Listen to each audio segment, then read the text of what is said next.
Hi, I'm Kristin Omdahl and welcome back to my studio. In this video, I'm going to show you some tips and tricks on how to make one of the projects from my newest knitting book, Layers. This is the Claire off-the-shoulder pullover. This is a minimally shaped pullover knit in separate pieces and sewn together at the end.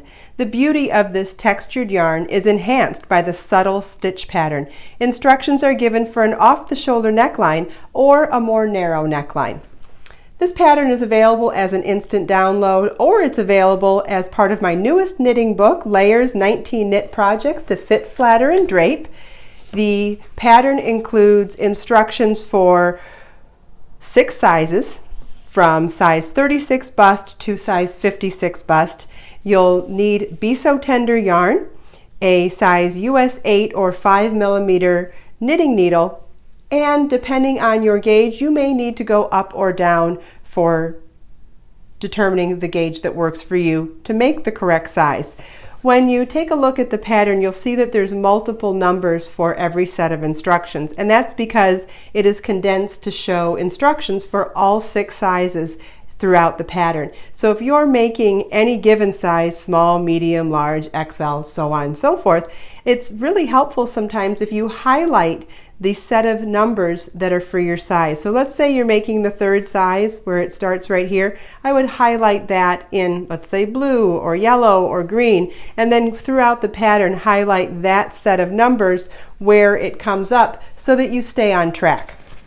This pattern is made in separate pieces, meaning you're going to work back and forth in rows and make the front by itself, make the back by itself, and then make the 2 sleeves by itself. The stitch pattern is a very simple stitch pattern, and you do not need a whole lot of instruction for that because it's knitting and purling and a little bit of increase for the sleeves.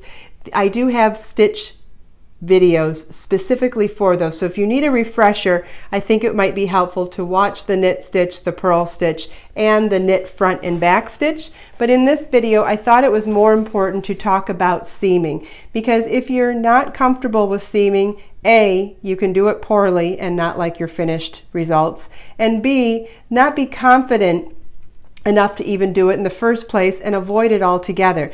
And what I want to show you is how really simple it is to seam a project if you know what you're doing. Follow the links in the video description to download the pattern, order an autographed copy of my newest knitting book, Layers, and get information on how to order the yarn and other materials we'll be using in this project. I did my sample swatches for the front and back of the sweater in Be So Tender yarn in colorway Cobalt. It's such a beautiful bright color. And just to drive home the point that this seam is going to be invisible, I'm going to use a contrast color, Cloud, to do my seam, because when you see how invisible this becomes, you actually won't even see that it's a different color, and it'd be hard to believe if I didn't tell you. So what you want to do first is insert your yarn into both pieces of fabric. So we're just pretending like we're sewing up the side seam lining the front and back piece up next to each other.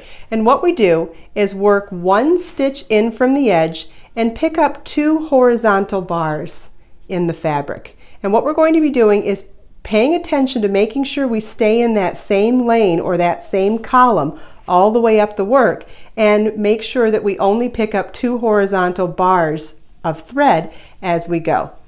So we'll do one side, and then we'll come over and do the same thing on the opposite side.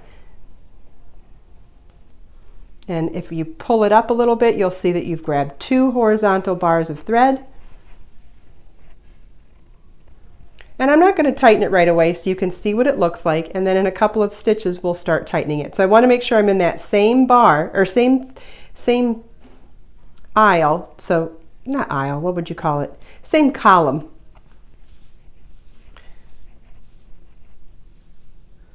In between the first and the second stitch.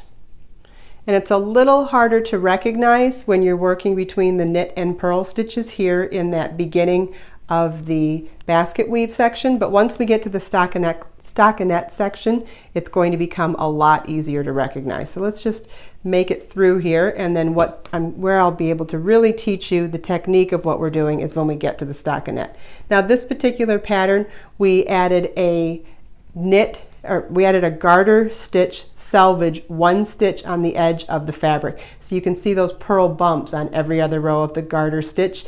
The reason I did that is so that you would really see that column very well between where the last stockinette stitch ends and that last garter stitch begins. So it helps us to figure out where that column is so that we stay in the right spot as we're working up the fabric. And you want to pick up 2 bars,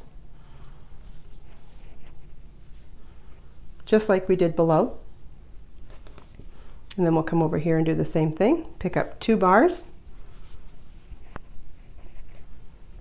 Okay, now to give you, let's do a couple more stitches because you're going to be amazed this is going to disappear. So now that we've done that, it's going to, once you stay in that column, as you keep going, it will get more clear when you are and are not in that column. It's like it kind of starts, it's like you start guiding it. It actually gets easier as you go. Which, how cool is that? Okay, you ready? Now let me show you how this goes invisible once you pull on it. Look at that. Totally invisible. And within the stockinette section, completely invisible. You can't even see that there was a seam there. And that's the beauty of this pattern, is that, that's the beauty of this technique, is that you can take 2 separate pieces of fabric, and by knowing how to sew them together, you can make it look like it was a seamless project and wasn't even sewn at all. Thank you for watching this video. If you have any questions at all, please leave them for me in the comments. There's links in the video description on how to download the pattern or order an autographed copy of my newest knitting book, Layers, and the yarn and everything else that we talked about in this project, as well as links to entire playlists for all sorts of different videos here on my YouTube channel. Let us make time to create, share, and inspire today and every day. I'll see you in the next video.